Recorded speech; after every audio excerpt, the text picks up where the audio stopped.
Seguimos en nuestra serie de Marcos, como decía el Tuto, nuestro hermano Tuto. Ya hemos estado viendo cómo Jesucristo es el Rey de todo, pero a la vez cuando Él viene en su primera venida, viene como un siervo, viene a servir para la bendición de su pueblo, para beneficio de su pueblo. Y eso es precisamente el título de nuestra serie, Jesucristo, Rey y Siervo para bendición de su pueblo. Si no fuera porque Él se dispone a servir como siervo, nosotros no seríamos su pueblo, o nuestros pecados no habrían sido pagados, o nuestra comunión con Dios no habría sido restaurada. Qué paradójico que un rey, autoridad sobre todo lo creado, dueño de toda la creación, venga precisamente a ponerse al servicio de una creación que le daba la espalda. Hoy día vamos a estar tratando un tema que la verdad me costó harto. Primero entender el texto y después también verlo en lo práctico y en lo cotidiano, porque es algo que nos obliga como a salir un poquito de nuestro lugar en el mundo y mirar el mundo ojalá de manera externa. Y eso es algo que nos cuesta harto porque estamos tan empapados de todo lo que nos rodea que tendemos a verlo como lo normal, lo estándar y lo correcto, y no como también un mundo que está corrompido por causa del pecado. Y ahí es donde viene ese ejercicio que cuesta hacer en nuestras vidas. Pero para que empecemos como a echarle carbón a la locomotora, les tengo una pregunta. De hecho, hoy día no les iba a traer preguntas, pero después fue así como, ya, sí voy a llevar preguntas y vamos a desarrollarla entre todos. ¿Qué nos identifica hoy como sociedad? Y con la palabra identifica me refiero a, o hago alusión a identidad. ¿Qué identidad tiene hoy nuestra sociedad? Individualismo. Consumismo. Una cultura corrompida. La imagen que se proyecta. Como la imagen que se proyecta. Somos muy de aparentar, ¿no es cierto? Antivalores. Creyendo que son valores mejores. ¿Y cómo lo vemos en nuestra sociedad? En el diario vivir. ¿Y cómo lo ve usted en su día a día cotidiano, Iris? Es que esta es la parte difícil, pues si es fácil decir, oh, sí, somos consumistas. Ya, pero ¿cómo nos damos cuenta de que somos consumistas? Con las ideologías que hay. Y en lo práctico, ¿cómo vemos esa ideología en nuestro cotidiano? ¿Somos buenos para buscar cosas que no necesitamos? Como que las necesitamos. Vamos al mall el domingo obligando a trabajar a la gente. Sí, hermano. Yo igual he pensado eso. Debiese ser el día domingo feriado nacional. O sea, obviamente los hospitales y todos esos lugares así debiesen mantenerse, pero la sociedad debiese dejar descansar a la sociedad. Y en nosotros mismos, ¿cómo vemos qué nos identifica? Porque finalmente todo lo que está en la sociedad no es ajeno a nosotros. Las sociedades se construyen por individuos. Y los valores o antivalores que vemos en la sociedad son reflejos de los valores o antivalores que nosotros tenemos dentro nuestro. ¿Cómo lo vemos en nosotros entonces? Nos centramos en nosotros mismos, en nuestro pesar, en nuestro quehacer. Vamos normalizando aquellas actitudes y conductas que sabemos que son erradas, pero ya finalmente lo vemos tan cotidiano que perdemos el juicio contra eso. Una de las formas en las que nos damos cuenta de cómo de aquellas cosas que identifican a la sociedad hoy día es porque también nosotros queremos encajar con aquellas cosas que la sociedad promueve. Y efectivamente nos pasa a todo nivel, desde que uno es chiquitito, como que quiere encajar en el colegio con los amigos, con, no sé, los deportistas, con los populares, con los músicos, con los chistosos, y intentamos encontrar un lugar en donde nos sintamos cómodos después en la pega también. Queremos encajar con los compañeros, con los carretes que hacen, ojalá me inviten, porque si no me invitan me siento como menospreciado. Y eso finalmente se va viendo a lo largo de toda nuestra vida en todos lugares, ¿cierto? A veces también en la iglesia. Aquí debiese ser un lugar en donde debiésemos sentirnos parte de, y nosotros unos a otros debiésemos ayudarnos a sentirnos parte de la iglesia, a pesar de nuestras diferencias. Pero en muchas ocasiones ese deseo nuestro de que las cosas funcionen de alguna manera o de compartir alguna característica especial con algún grupo, me hace nuevamente crear distancia con algunos y afinidad con otros. Cuando el pecado entra en el mundo, la identidad del ser humano, Adán y Eva, en ese momento, se pierde. Pero no es que ellos pierdan el deseo de identidad o el anhelo de identidad o esa parte que Dios creó en nosotros que se identificaba con Él. No es que la pierda la humanidad. Es que ahora, como se perdió la comunión con Dios, ese cajoncito en nuestro corazón que tiene que estar lleno de algo, empieza a buscar su identidad en cualquier otra cosa. Y por eso nos dejamos arrastrar por cualquier ideología o idolatría. A veces nos entregamos por completo, y hoy día, lamentablemente, aquí, sin intención de pelar, pero las cosas son así. Hay iglesias que han adoptado todas las formas que uno sabe que la sociedad, que son llamativas para la sociedad, y las han implementado al interior de la iglesia para también ser ellos parte de la sociedad y que ojalá la sociedad los acepte como iglesia. Y eso es errado. Pero el otro extremo de volver a la iglesia del no, ¿cierto? De volvernos ascetas, de poner básicamente un monasterio y aquí nadie entra y vivimos solo los cristianos porque el mundo es cochino, feo, caca y no nos vamos a relacionar con él, también es errado. Porque el Señor nos manda precisamente a estar en el mundo, pero a no ser parte del mundo. Vamos al texto de hoy día. Hemos visto en este capítulo 2 de Marcos algunas controversias que van pasando mientras Jesús iba en Capernaum enseñando. ¿Se acuerdan de eso? Vimos la primera controversia, que era cuando los amigos del paralítico lo bajaban por el techo. Y los que estaban ahí adentro, que eran escribas, en su mente decían: ¿y quién es este para perdonar pecados? Primera controversia. La semana pasada veíamos cómo Jesús ahora salía a caminar. Y mientras iba caminando por la orilla del mar de Galilea, veía a Leví en la oficina de los tributos, un rechazado de la sociedad, un paria, un traidor. Pero Jesús lo llama y lo hace uno de sus discípulos. Y no solo a él, sino que después Leví llama a sus amigos, que también eran rechazados por la sociedad, y come con ellos y comparte la mesa con ellos. Y cuando eso pasaba, venían los escribas de los fariseos, es decir, los doctores en teología que eran parte de esta secta fariseica, un partido político religioso de esa época, y ellos decían a los discípulos: ¿por qué su maestro come con pecadores y recaudadores de impuestos? Y finalmente eso también era una controversia porque era una acusación velada, no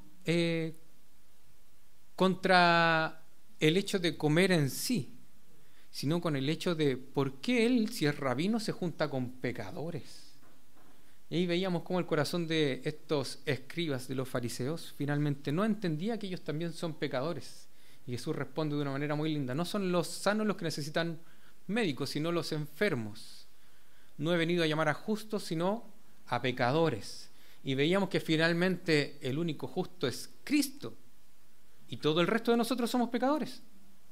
Todos los demás estamos enfermos. No hay ninguno sano. Entonces aquí, cuando Cristo viene a llamar tanto a los fariseos como a los pecadores, como a los recaudadores de tributos. Pero eso a ellos les costaba, a los escribas de los fariseos. Así que teníamos otra controversia, pero una controversia que aumentaba un poquito. La primera fue en la mente, la segunda fue hacia los discípulos. Hoy día nos vamos a topar con una tercera controversia, pero aquí va a ir un poquito más directo y vamos a ir viendo cómo estas controversias van evolucionando, cómo va progresando ese rechazo del corazón humano a la muestra del Evangelio de Jesucristo y de la manifestación del reino de Dios. Veámonos reflejados en esto, porque así somos nosotros. Dice el versículo 18: los discípulos de Juan y los fariseos estaban ayunando y vinieron y dijeron a Jesús: ¿por qué ayunan los discípulos de Juan y los discípulos de los fariseos, pero tus discípulos no ayunan? El ayuno era algo muy común en el pueblo judío, muy común. De hecho, no solo del pueblo judío, era muy común en muchas sociedades antiguas orientales. Y el ayuno tenía diferentes funciones al interior de la sociedad. Habían ocasiones en que era religioso, otras ocasiones que eran por situaciones complejas que se vivían y otras situaciones que eran ya de manera social. Entonces, por ejemplo, un ayuno que se puede encontrar en la Escritura en el Antiguo Testamento es un ayuno por el duelo, por la pena, por el dolor. Porque el pueblo judío tenía muy en su ser, en su seteo, de que la vida humana no es dualista, no es que nuestra alma es una cosa y nuestro cuerpo es otra, y pueden tener como realidades diferentes. El pueblo judío sabía que nosotros somos un solo ser en cuerpo y alma, ¿ya? Alma y espíritu son sinónimos, ¿vale? Si usted todavía, así como que lo había visto, alma y espíritu son sinónimos. Si quiere, después lo podemos conversar más en detalle y lo desarrollamos. Pero finalmente el ser humano es un ser humano completo y experimenta todo en su vida, en su cuerpo y en su alma. Por eso que cuando vemos algo que nos parece muy violento, nos duele el estómago. Ese dolor de estómago en verdad es un compungir de nuestra alma ante esto que es tan contrario a lo que fue originalmente diseñado por Dios. Y eso se manifiesta en que se me aprieta la guata. Por eso también que cuando andamos con desánimo, cuando andamos bajoneados, cuando andamos depre, como que también nuestro cuerpo se resiente. Y no es como que andemos llenos de energía, voy a salir a correr, pero por dentro estoy llorando. No nos pasa eso. No nos pasa eso. Todo nuestro ser se resiente. Y esto lo tenían tan seteado los judíos, que cuando alguien fallecía y ellos pasaban por momentos de dolor, ellos ayunaban también, para que ese dolor de dentro del corazón fuera un dolor pleno, y con esto ellos mostraban cuánto amaban a la persona y cuánto les dolía también el haberlas perdido. Y ellos entonces manifestaban esta tristeza, este duelo, en la totalidad de su ser. Habían ayunos que eran ceremoniales. Dios exigía un ayuno obligatorio para todo el pueblo judío, el día de la expiación, el día que tenía que ir el sumo sacerdote y poner sus manos sobre los corderos y sacrificar uno para la expiación de los pecados y desterrar otro para que el pecado fuera llevado lejos del pueblo. Ese día, que era una vez al año, todo el pueblo tenía que ayunar. ¿Por qué? Porque Dios lo había mandado. Pero también habían otros ayunos que eran para fortalecerse espiritualmente. No necesariamente porque lo estuvieras pasando mal o porque estuvieras enfermo, pero si tú sabías que algo difícil se venía más adelante, a pesar de que te sintieras súper vigoroso y súper fuerte, tú te ponías a ayunar. ¿Para qué? Para que tu espíritu en ese momento empezara ya a recordar que dependemos del Señor. Y para que cuando esta tormenta, y nosotros sabíamos que se venía, llegara, nuestro espíritu estuviese totalmente consciente de que dependemos del Señor y no de mis fuerzas físicas. Era un ayuno muy bonito. Pero también había otra expresión de ayuno que nace en el tiempo del exilio. Cuando el pueblo se vio alejado de su tierra, perdió su nación como tal, los invadieron, empezaron a perder su identidad. ¿Por qué al pueblo judío lo empezaron a mezclar con otras naciones para que se disolviera? Y en ese momento el pueblo empezó a ayunar como muestra del dolor que ellos sentían por el pecado que como nación habían cometido delante del Señor. Porque ellos sabían que este castigo de Dios que venía sobre ellos de ser exiliados era por culpa de ellos mismos, porque Dios les había dicho: si ustedes se mantienen fieles y guardan mis mandamientos, yo los voy a proteger, su tierra va a dar fruta, no les va a faltar nada, no va a haber enemigo que se levante contra ustedes. Pero si ustedes no se mantienen fieles a mí, si ustedes no guardan mis mandamientos, entonces va a empezar a escasear la lluvia, la tierra ya no se va a mantener fructífera, y ustedes van a terminar cediendo a los ídolos de otras naciones, y eso va a hacer que las otras naciones los terminen dominando. Y en este momento el pueblo, cuando está exiliado, se da cuenta de esto, y empiezan ellos ahora a ayunar para mostrar su dolor por el pecado delante de Dios, pero también con esta intención de que el Señor ojalá los mire ayunando, los mire en su dolor y responda y los libre, y Dios vuelva a acercarse al pueblo y a la nación, y ojalá los levante de esta situación en la que estaban.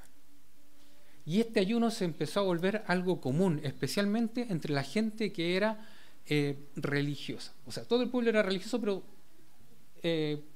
aquí habla de los discípulos de los fariseos, me refiero a ese tipo de personas. ¿Ya? ¿Por qué es importante entender esto y por qué me doy esta vuelta tan larga? Porque como era algo habitual, de hecho los fariseos ayunaban 2 veces a la semana. Ayunaban los lunes y los miércoles, sagradamente. Lunes y miércoles los fariseos ayunaban.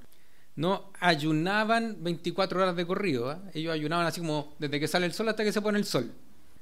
Ellos ayunaban el lunes y miércoles. Dato ñoño, a ustedes que les gustan los datos ñoños.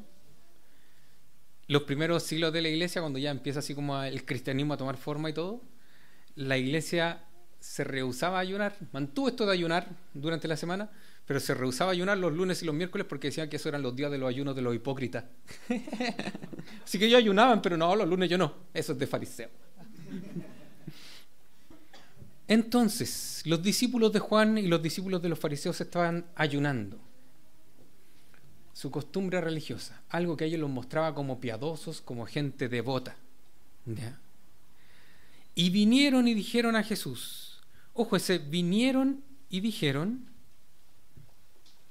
no viene de parte de los discípulos de Juan y de los fariseos. Esto es como alguien X que iba pasando. De hecho, en el griego es como si dijera, y algunos que estaban por ahí vinieron y dijeron a Jesús. Entonces están aquí presentando una queja, pero de parte de la sociedad. La gente que estaba allí, que conocía las costumbres religiosas, ahora va donde Jesús y le dice, oye, ¿y si los discípulos de Juan ayunan constantemente y se nota que son devotos, se nota que son buenos religiosos, y los discípulos de los fariseos ayunan constantemente y son buenos religiosos, ¿por qué tus discípulos no ayunan? Tercera controversia contra Jesús. ¿Por qué? Porque esta pregunta que es dirigida ahora contra los discípulos, en verdad de manera velada lo que hacía era cuestionar a Jesús como maestro. Porque los discípulos aprendían de lo que el maestro les enseñaba. Y el discípulo es aquel que sigue las disciplinas de su maestro. Entonces ellos estaban cuestionando en esto también las disciplinas y la forma de Jesús de ser un rabino. Esa era la verdadera intención de esta pregunta. Ellos vienen y toman a los discípulos como ejemplo, pero en verdad quieren cuestionar a Jesús. Claro, es como, ¿y qué ejemplo le estáis dando tú a tus discípulos? ¿Y qué le estáis enseñando tú? Pero aquí también viene otra intención de fondo. Y es que el ayuno en sí mostraba ese arrepentimiento del pecado del pueblo de Dios delante de Dios para que Dios ojalá se apiadara y viniese de nuevo a nosotros. Lo que están diciéndole aquí a Jesús es como, ¿y a ti no te duele? ¿Ah? ¿A ti no te duele el pecado nuestro? ¿A ti no te duele el pecado que el pueblo ha cometido delante de Dios? ¿A ti no te interesa que el Señor nos restaure como nación y que Israel ojalá vuelva a ser una nación fuerte, grande, independiente, que logre derrotar al Imperio Romano y apoderarse de todo el mundo para ser el pueblo de Dios gobernando sobre toda la creación? Me voy en la bola, pero básicamente eso es la intención de esto. Esa era la queja también contra Jesús. Es como, ¿eres tú realmente un rabino que ama al pueblo de Dios y que quiere lo mejor para él? Porque los fariseos aquí, cuando ayunaban, no lo hacían porque ellos estuviesen arrepentidos de corazón del pecado que ellos cometían. Ellos ayunaban para ojalá ganar el favor de Dios y su misericordia al ver la aflicción a la que ellos se sometían de manera constante. Y dice el versículo 19, y Jesús les respondió, ¿acaso pueden ayunar los acompañantes del novio mientras el novio está con ellos? Mientras tienen al novio con ellos, no pueden ayunar. Jesús le está diciendo, a ver muchachos, a ver muchachas, hay un tiempo para todo. Es cierto, tenemos que dolernos del pecado y tenemos que buscar al Señor. Pero en este momento, mis discípulos no están en ese momento o no están pasando por ese tiempo, porque ellos precisamente están en presencia del Señor. Aquí lo que Jesús hace, si en la pregunta anterior lo que hacían era cuestionar su identidad, es responder definiendo quién es Él. Y no solo eso, sino que también define o le da una identidad a sus discípulos. En el Antiguo Testamento nunca se menciona al Mesías como el novio. La ilustración de el esposo y la esposa gobierna el Antiguo Testamento. El pacto de Moisés es un pacto que refleja o que asemeja un pacto matrimonial. Y eso se muestra a lo largo de todo el Antiguo Testamento. Pero ese Mesías que Dios había prometido por medio de sus profetas nunca es presentado como el novio. Siempre en estas analogías que los profetas llevaban al pueblo, la esposa o la novia era Israel. Y el novio o el esposo era Dios mismo. Cuando Jesús aquí les dice, ¿pueden ayunar los acompañantes del novio mientras el novio, reiterando, poniendo énfasis, mientras el novio está con ellos? Jesús lo que está diciendo aquí es, yo soy el novio, yo soy Dios, yo soy el que hizo el pacto contigo también en el Antiguo Testamento y el que ha prometido redimirte también. Entonces aquí Él les dice también a ellos que estos discípulos que estaban siendo cuestionados porque no ayunaban, era correcto que no ayunaran, porque ellos en este momento estaban precisamente con Dios. Si los fariseos querían que Dios volviera al pueblo y que ojalá se manifestara su presencia en el templo, Jesús les está diciendo, ya estoy acá. Y ellos lo han entendido y están disfrutando de esto. Es tiempo de que ustedes lo entiendan también. Mientras tienen al novio con ellos, otra vez, tercera vez. Interesante cómo se los recalca y se los recalca y se los recalca. Mientras tienen al novio con ellos, no pueden ayunar. Y aquí Jesús utiliza una ilustración muy propia de la cultura judía, un matrimonio. Y los matrimonios no eran como los nuestros, que es una tarde o una noche, ¿no es cierto? Los matrimonios judíos duraban una semana. Una semana. Y era un tiempo en el que si tú estabas invitado al matrimonio, lo último que pensabas era en ayunar. Porque era una semana en donde había banquete tras banquete. Había buen vino, había buena comida, había baile constante, alegría, chistes, salían los karaoke, salía toda la carne a la parrilla. Todo. Entonces Jesús les está diciendo aquí, este tiempo mientras yo estoy con ustedes es el tiempo en que yo también me estoy desposando a mi pueblo. Y estos están invitados a este festín, a esta fiesta. No es tiempo de lamentarse, no es tiempo de llorar, es tiempo de bailar, de pasarlo bien, de comer rico, es tiempo de disfrutar y de tener gozo, porque el Dios al cual ustedes están ayunando para que venga, ya está aquí, y soy yo. Era la celebración. Pero fíjense en esto.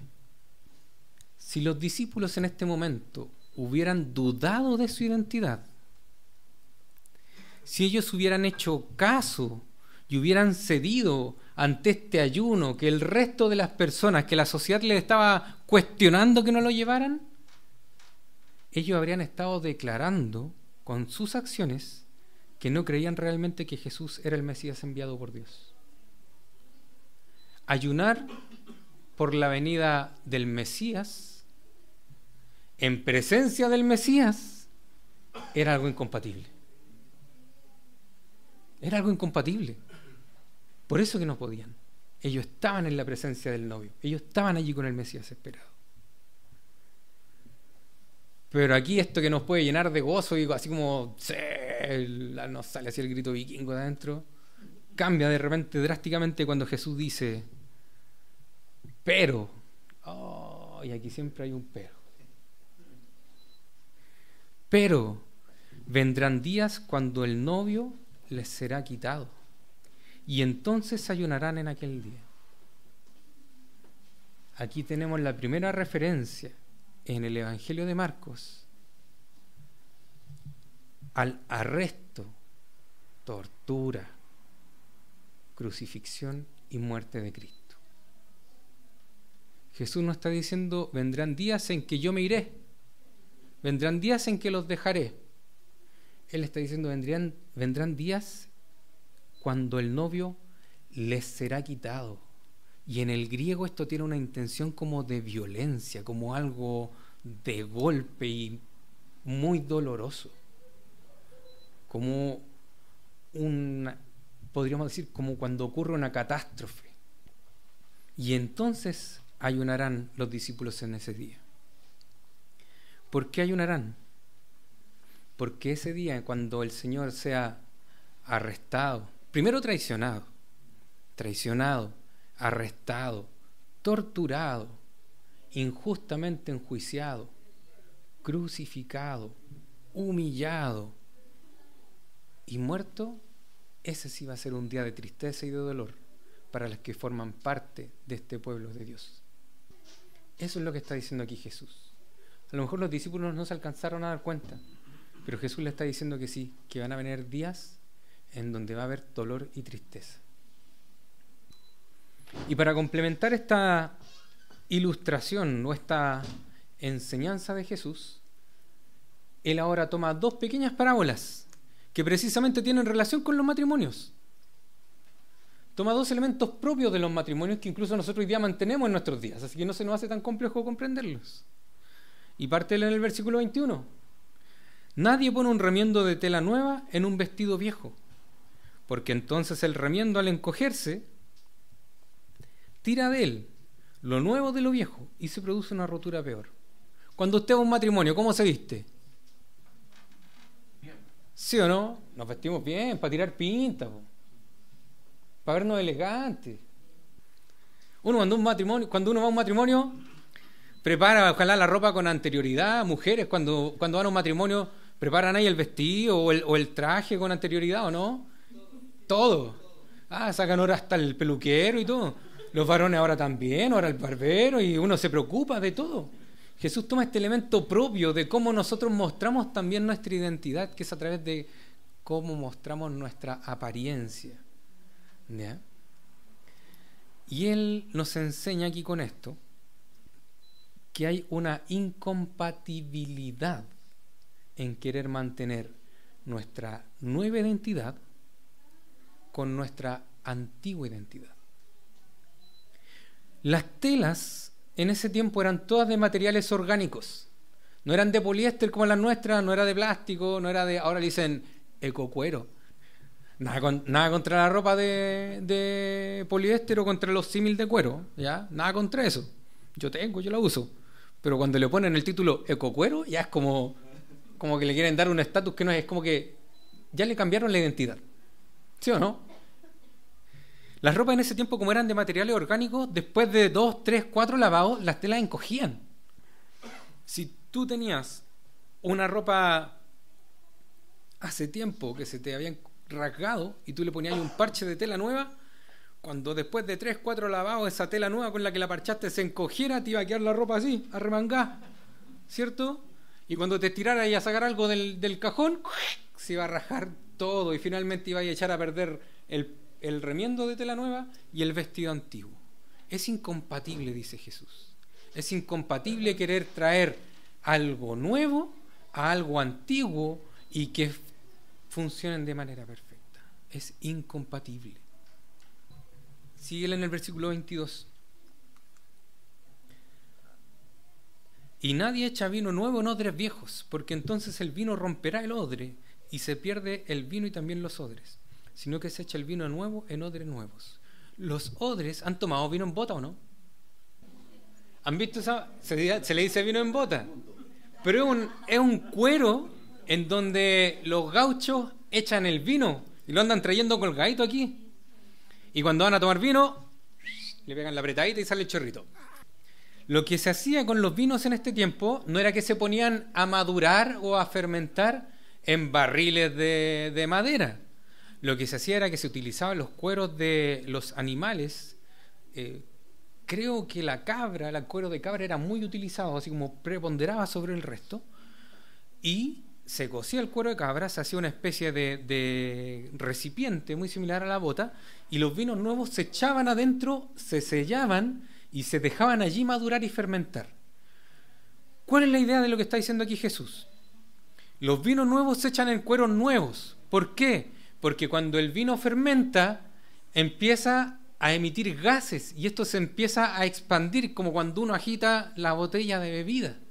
Entonces los vinos nuevos se tenían que echar en cueros nuevos para que el cuero se expandiera y lograra contener el vino sin romperse. Pero si uno echaba un vino nuevo en un cuero viejo que ya había llegado a su punto de elasticidad, lo que pasaba con ese cuero era que cuando el vino fermentaba, se rompía el cuero y se perdía el cuero y se perdía el vino. Es incompatible, dice Jesús, echar un vino nuevo en un cuero viejo o en un odre viejo. ¿Qué es lo que Jesús quiere mostrar en estas parábolas? Que con su venida todas las cosas son hechas nuevas, incluso la identidad de su pueblo. No es que lo anterior hubiera sido malo, ¿ya? No es que la revelación de Dios a Moisés y los 10 mandamientos fueran algo malo, es algo bueno porque es el reflejo del carácter de Dios. El problema es que el pueblo judío quería que viniera el Mesías, pero ellos no querían que el Mesías trajera algo nuevo, ellos querían que el Mesías viniera a resurgir lo antiguo, y ellos no querían perder su identidad de judíos. Ellos querían seguir poniendo su identidad en la circuncisión, en los sacrificios, pero esa es la idea que Jesús está mostrando aquí. Ahora que el novio está presente, ahora que Dios ha venido a buscar a su novia, Él va a renovar todo. Y querer mantener lo antiguo es incompatible.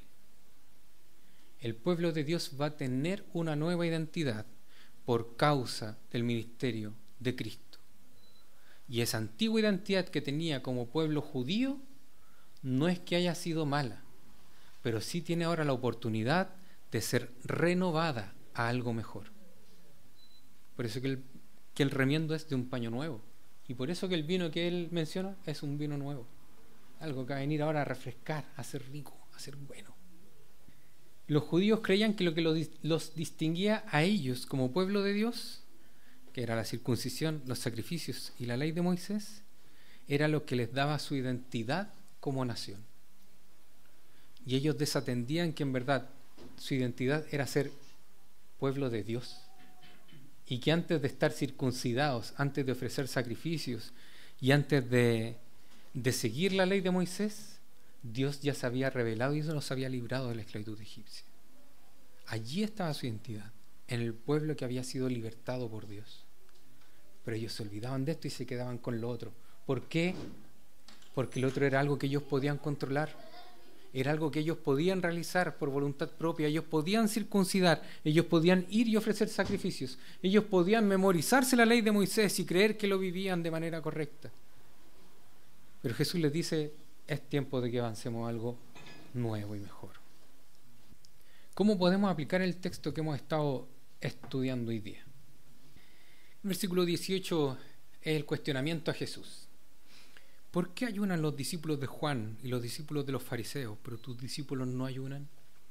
Y veíamos que esto finalmente era un cuestionamiento a la identidad de los discípulos y a la identidad de Jesús. Pero Jesús responde, ¿acaso pueden ayunar los acompañantes del novio mientras el novio está con ellos? Y aquí veíamos cómo Jesús muestra su verdadera identidad. El novio, Cristo, es Dios. Pero también muestra la identidad de los discípulos. A los matrimonios no invitaba a los familiares. El matrimonio en sí, la conmemoración en sí, era solo con los familiares. Después la fiesta era con todo el resto. Ellos en este momento están acompañando al novio. Y con esto Cristo les da ahora la identidad a los discípulos de que ellos son parte de la familia de Dios. ¿Cómo nos relacionamos correctamente con Dios? Parte 2. ¿Se acuerdan cuál era la parte 1? La vimos la semana pasada. Era vivir una relación con Dios, pero ¿cómo era relacionarnos correctamente con Dios? Reconociendo nuestra necesidad de Él. Excelente. Hoy día vamos a ver entonces, de nuevo, ¿Cómo mantener o cómo vivir una relación correcta con Dios? Parte 2. ¿Cómo creen ustedes que nos relacionamos correctamente con Dios en base a lo que el texto nos ha mostrado? El pecado nos lleva a querer volver a lo que éramos antes. Nosotros seguimos siendo personas religiosas y nuestro corazón sigue siendo un corazón religioso. Y con religioso en este momento no me refiero a algo positivo, no me refiero a que nuestro corazón sea devoto de Dios. Lo que nuestro corazón hace cuando se comporta de manera religiosa es lo mismo que hacían los judíos de ese tiempo y en este caso los fariseos. Religión viene del latín religare, volver a unir. Y una religión era lo que practicaban los pueblos cuando tenían un Dios que los gobernaba y ellos sabían que tenían que acercarse a ese Dios. Entonces una persona religiosa lo que hacía era ofrecer sacrificios. ¿Para qué? Para que este Dios ojalá me viera ahora con agrado, volviera a estar en comunión conmigo y entonces yo poder gozar de su bendición. Nuestro corazón actúa de esa manera. El pecado nos trastocó hasta lo más profundo. Y como seres religiosos que somos y que no podemos evitar ser, nuestra identidad constantemente se alía con nuestro corazón religioso para buscar maneras en las cuales yo pueda hacer algo para volver a gozar del favor de Dios o para gozar del favor de algún ídolo que creo que me va a satisfacer. Nosotros seguimos luchando en nuestro corazón porque Dios nos ha dado una nueva identidad. Pero nosotros queremos volver a la forma antigua en la que veíamos la vida. Quiero volver a ser un ser religioso, incluso con Dios. Quiero volver a ganarme el favor de Dios. Quiero volver a portarme bien. Quiero empezar a ayunar. Quiero orar todos los días. Quiero hacer devocionales, pero no porque mi corazón sienta el deseo o la necesidad de estar en comunión con Dios. Lo hago porque ojalá Dios o no me castigue, o me bendiga, o haga que me vaya bien en esto que estoy pasándola tan mal. Eso, queridos, es abandonar nuestra identidad. Y eso es lo que el texto de hoy día nos muestra. ¿Cómo relacionarnos correctamente con Dios? Abrazando la identidad que Él nos ha dado. Somos hijos amados, salvos por gracia. No hay otra forma, no hay otro medio. No hay manera en la que podamos ganarnos el favor de Dios. No hay manera en la que nosotros podamos hacer que Dios se contente con nosotros para que nos muestre su favor. Dios ya nos mostró su favor. Igual que como lo hizo con el pueblo judío. Dios se acercó a ellos, los libertó de la esclavitud. Y los 10 mandamientos parten diciendo: yo soy Jehová, tu Dios. Ese tú tiene un sentido posesivo. Podríamos incluso, y aquí permítame parafrasearlo, yo soy Jehová, el Dios tuyo, que te sacó de Egipto. No tengas otros dioses delante de mí. Y eso es lo que se nos olvida. Y cuando lo olvidamos, olvidamos nuestra identidad. Y yo les preguntaba al comienzo, ¿qué nos identifica hoy como sociedad? Porque precisamente aquellas cosas que logramos identificar son las que también hoy día pasan a ser parte de nuestra identidad y que nos cuesta ver en nosotros mismos. Identidad podríamos definirlo como algo que nos identifica, que nos define, que marca quiénes somos y que nos distingue de los demás. Eso es identidad. Pero ¿qué nos identifica hoy como sociedad? Somos consumistas. Y somos terribles consumistas. Pero terriblemente consumistas. Y no nos damos cuenta de que somos consumistas. Y esa forma de vivir religiosa, en la que creo que el tener mayor cantidad de bienes materiales me va a satisfacer, la extrapolo también a mi relación con el Señor. Nos pasa con Dios que nos relacionamos con Dios de forma consumista, en base al alivio que Él pueda brindarme de las circunstancias de la vida, a la ayuda que me pueda brindar. Me relaciono con Dios porque quiero que Él entonces llene algo que yo creo que en este momento es lo que me está afectando. pero yo no me relaciono con Dios porque vea el amor de Dios y su gracia en mi vida primeramente. Relacionarnos con Dios de manera consumista, acercarnos a Él solo para conseguir algo de Él, es errado. Y es actuar nuevamente como religiosos y no como familia de Dios. Relacionarnos con Dios de manera consumista es ver a Dios bajo un paradigma utilitarista, en donde olvidé que Él es el soberano Señor de toda la creación y empecé a ver a Dios como el comodín universal que puede ayudarme en todo lo que yo he propuesto para mi vida y en las metas que yo me he establecido y que ahora necesito, ojalá, una ayudita. ¿Quién me puede ayudar? Dios. Señor, hoy día me arrodillo ante ti para orarte, porque sé que solo tú puedes hacer que yo me gane el quino para entonces no volver a trabajar nunca más.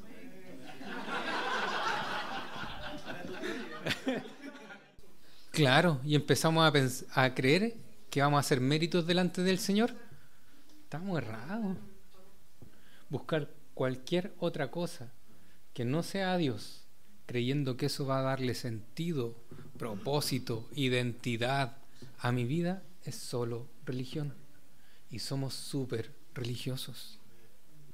Ser consumistas es acordarnos de Dios cuando las cosas están mal o cuando necesito algo. Pero cuando las cosas están bien, no me acuerdo. También como sociedad somos reactivos.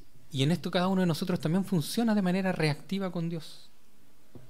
Si Dios me trata bien, camino con Él. Pero si las cosas están mal, vuelvo a buscar refugio en donde antes lo encontraba. Si yo creo que el Señor no me está bendiciendo porque las cosas no están saliendo como a mí me gustaría, entonces, Señor, ya no te mereces mi devoción. Ya no te mereces mi respeto. Ya no te mereces que yo te considere el verdadero Dios bueno y santo que tú dices que eres. Porque ¿sabes qué? En este momento en que estoy angustiado, no eres capaz de darme alivio. Así que voy a volver a lo que antes era mi refugio. Somos reactivos como sociedad. No me gusta hablar de política, pero últimamente los políticos han dado mucho material. Estamos terminando el periodo de gobierno de Gabriel Boric. Cuando él estaba en campaña, era de verdad una devoción hacia él y una esperanza puesta en él. Y prácticamente, como hay una señora que salió en las noticias, él lo va a arreglar todo, él lo va a arreglar todo lo va a arreglar, todo lo va a arreglar. Y vemos cómo ese corazón religioso estaba en ese momento depositando toda su esperanza en Gabriel Boric. Pero ahora que su gobierno está terminando, y como su campaña igual fue buena y él como que prometió hartas cosas que resultaban interesantes para la sociedad, salió electo. La gente mostró en ese momento su apoyo a él y su reconocimiento a través del voto. Pero hoy día que su gobierno está terminando y que hemos visto que en verdad los precios han subido mucho, que la UEF está disparada, que el dólar está disparado, que lamentablemente hay mucha gente en cesantía, hoy día la sociedad está respondiendo de manera contraria al presidente. El Señor es bueno, pero nuestro corazón religioso le cuesta. Y le cuesta aceptar que Dios es bueno, porque queremos seguir creyendo que somos nosotros los que podemos ganarnos el favor del Señor. Yo les decía que nos comportamos de manera reactiva, así como con los políticos en la campaña, sí, todo bien, pero al final de su campaña es como, y los trenes que prometió, y esto que prometió, y esto que prometió, y vemos todas las cosas malas, entonces no, ya no lo vuelvo a sacar nunca más. Y nos pasa lo mismo con Dios. Oh, Dios es bueno conmigo, ¿por qué? Sí, porque el otro día yo estaba en aflicción y Él mandó a alguien a consolarme. El otro día yo estaba pasando hambre y Él mandó a alguien con comida. Entonces Dios es bueno. Pero cuando el dolor que tengo no cesa y no logro encontrar alivio a la situación en la que estoy, entonces Dios no es tan bueno. ¿Y en dónde voy a ir a buscar alivio? A donde sé que voy a lograr encontrarlo, pero sabemos que es un falso alivio. Somos reactivos con Dios. Y eso también es parte de esa falsa identidad religiosa que todavía guardamos en nuestro corazón. Somos intransigentes. Y eso también es parte de nuestra identidad. No estamos dispuestos a renunciar a nosotros mismos. Somos súper intransigentes. Nosotros sabemos lo que es bueno y lo que es malo a los ojos de Dios porque Él lo revela de manera clara en la Escritura. Pero cuando hay algo que a mí me gusta y que sé que está incorrecto a la luz de la palabra del Señor, me vuelvo intransigente. Y no estoy dispuesto a renunciar a esto. Pero por otro lado también somos intransigentes cuando le exigimos.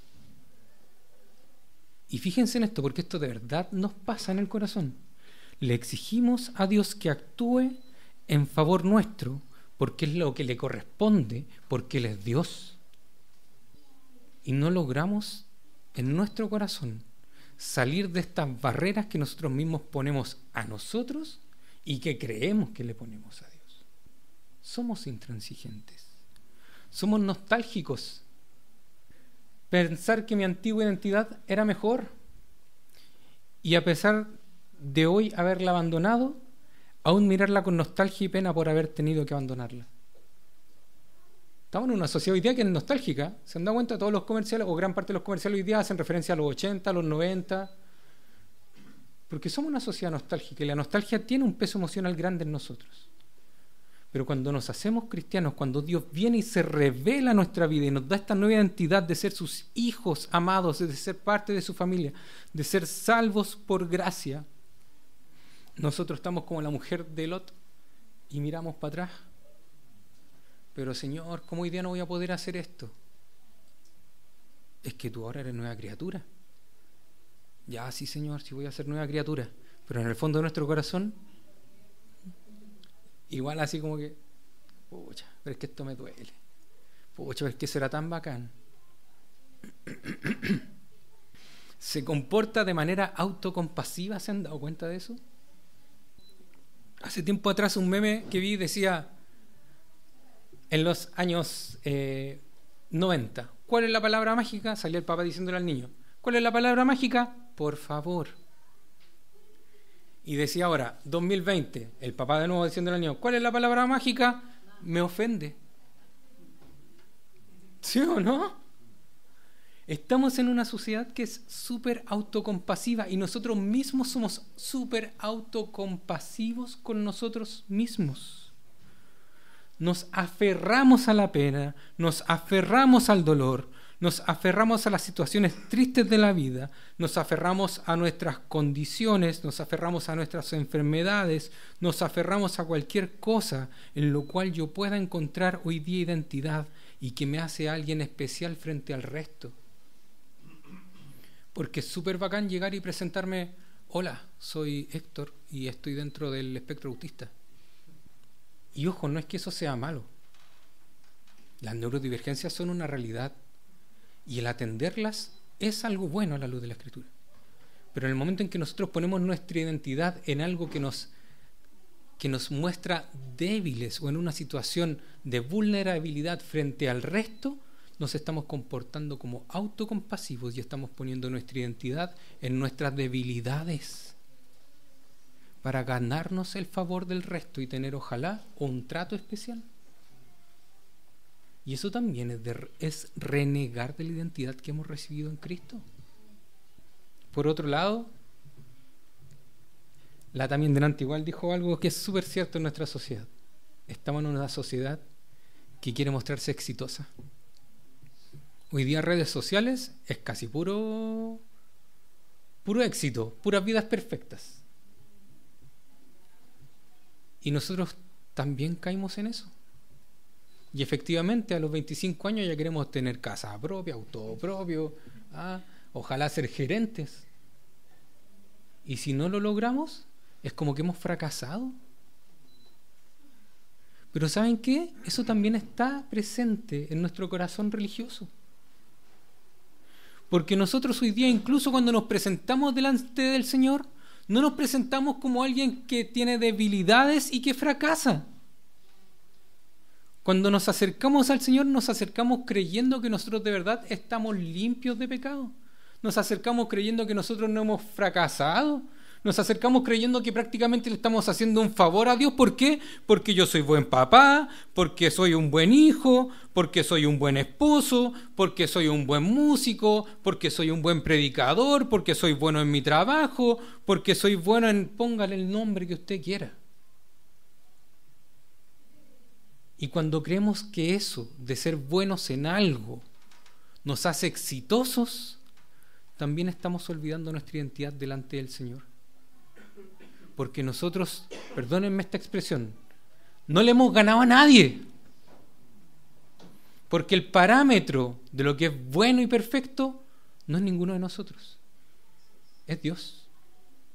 Y cuando nos contrastamos con Dios, cuando vemos reflejado nuestro corazón en su palabra, cuando leemos los 10 mandamientos y vemos el carácter santo de Dios allí manifestado en su escritura, entonces nos damos cuenta de que somos unos fracasados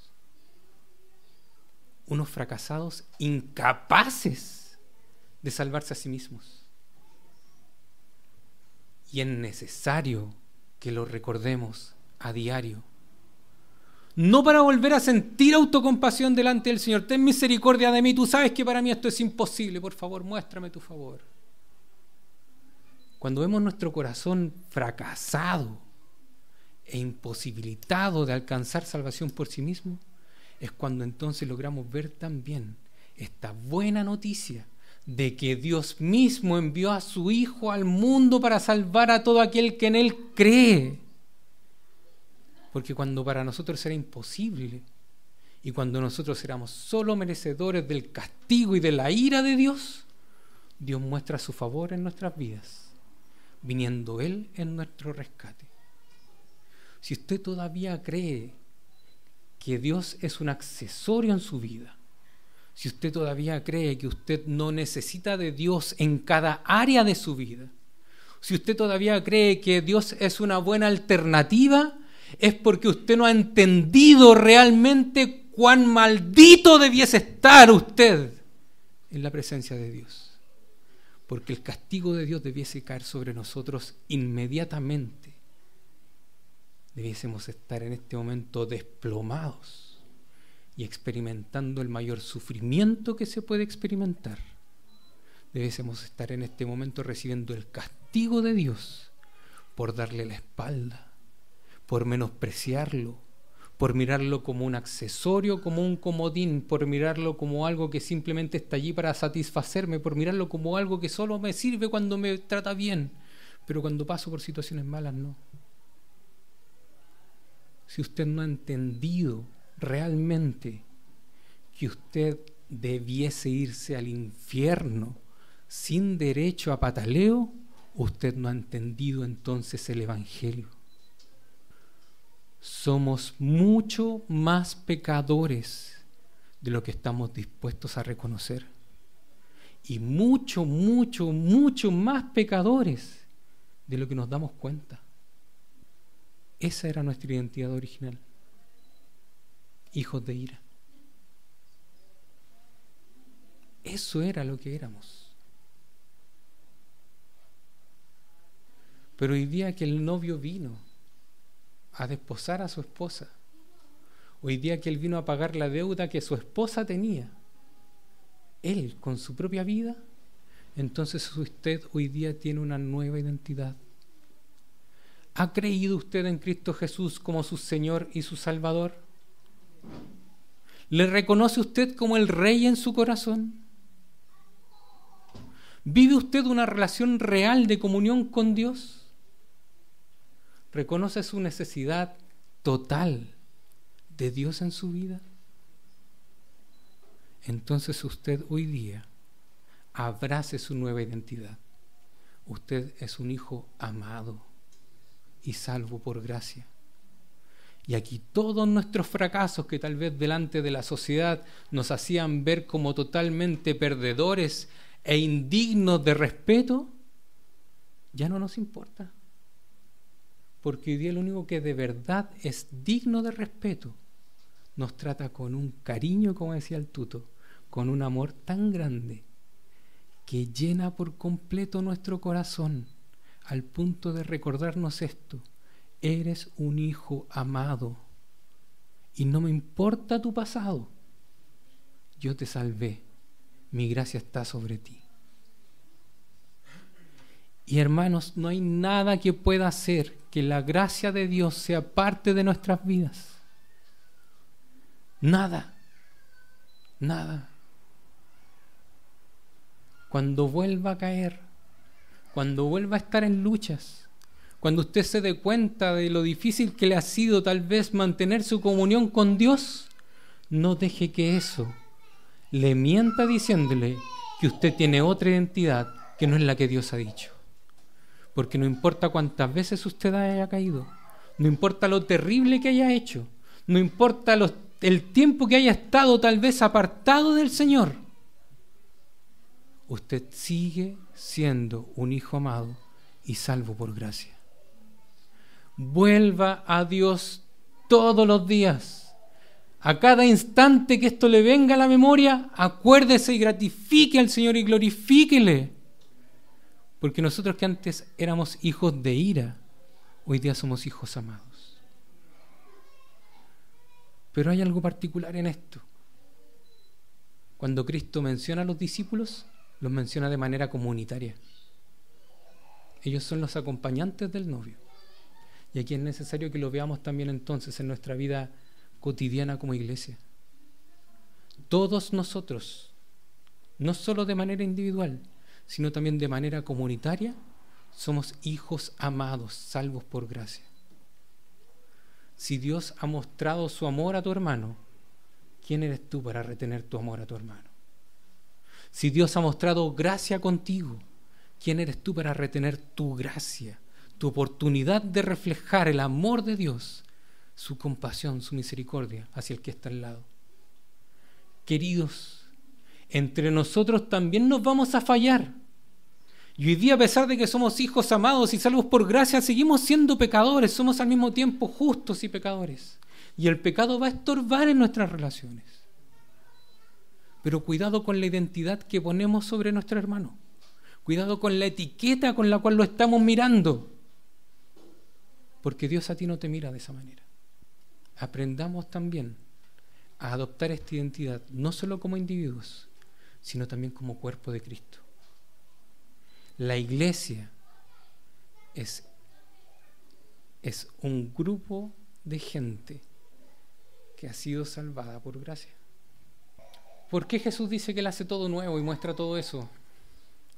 Porque la forma en la que Dios purificaba a su pueblo para poder relacionarse con Él en el Antiguo Testamento cambia con el sacrificio de Cristo. Ya no son requeridos los rituales, no son requeridos los sacrificios, no es requerida ni siquiera la circuncisión, porque todas aquellas cosas prefiguraban al Mesías que iba a venir.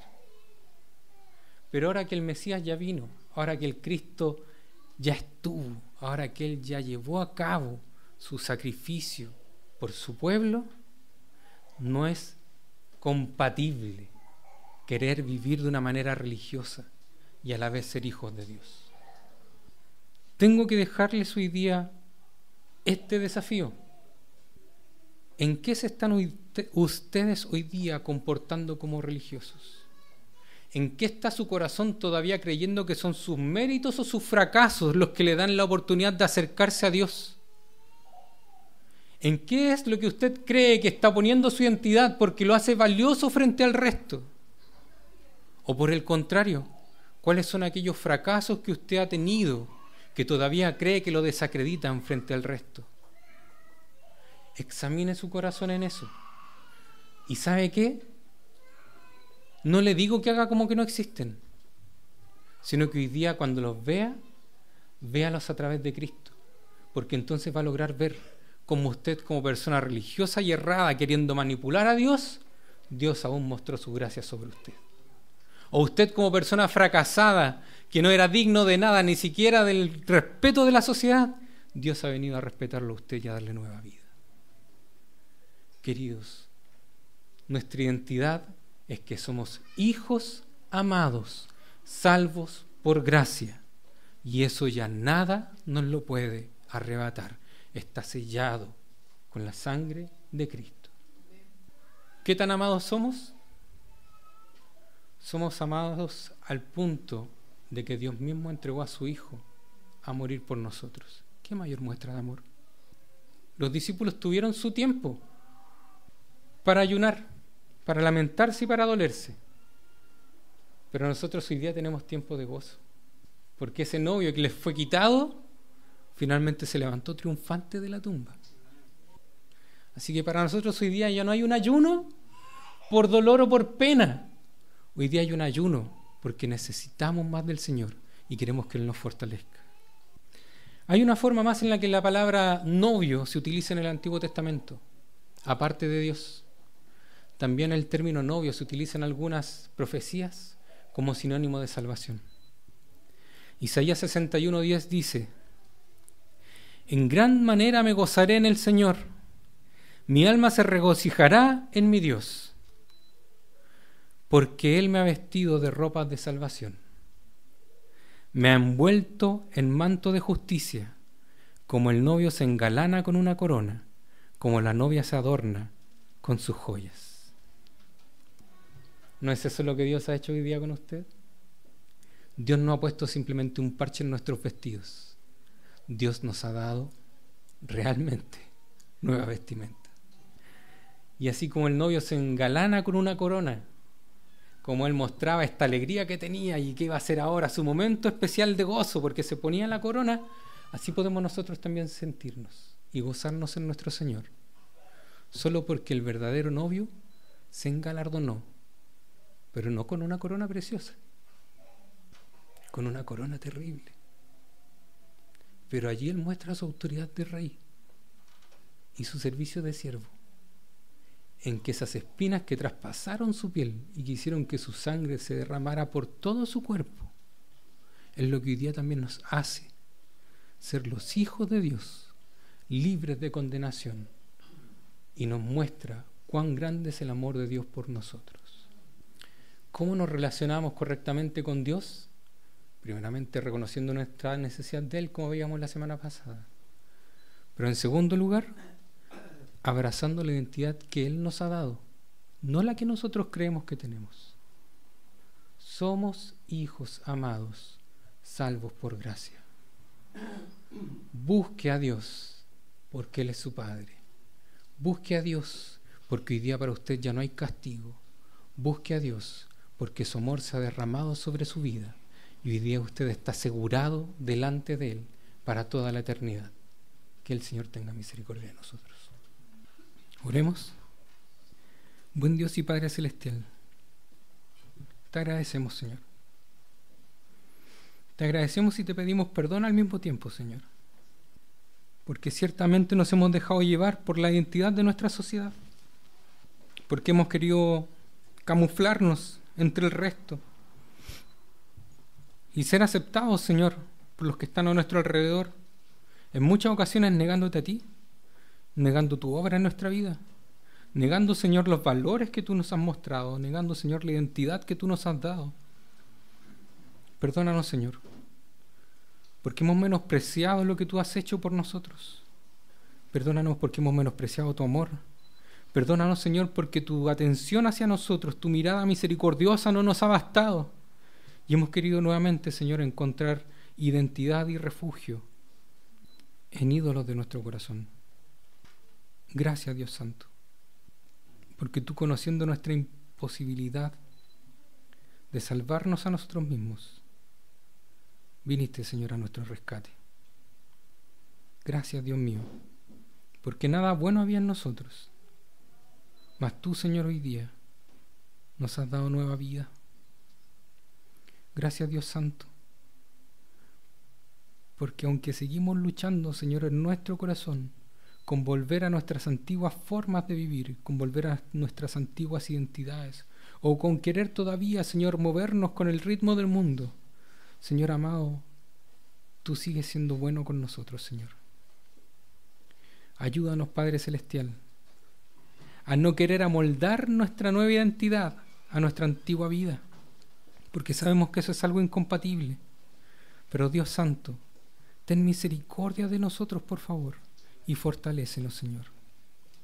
Ayúdanos, por favor, Padre Celestial, Ayúdanos, Señor amado, a encontrar satisfacción y plenitud en sabernos amados por ti y que tu gracia, Señor amado, está sobre nosotros. Dios mío, gracias, Señor. Gracias porque tú nos cuidas, porque nos ayudas y porque aun cuando fallamos delante tuyo, tú, Señor amado, nos sigues mirando como a hijos.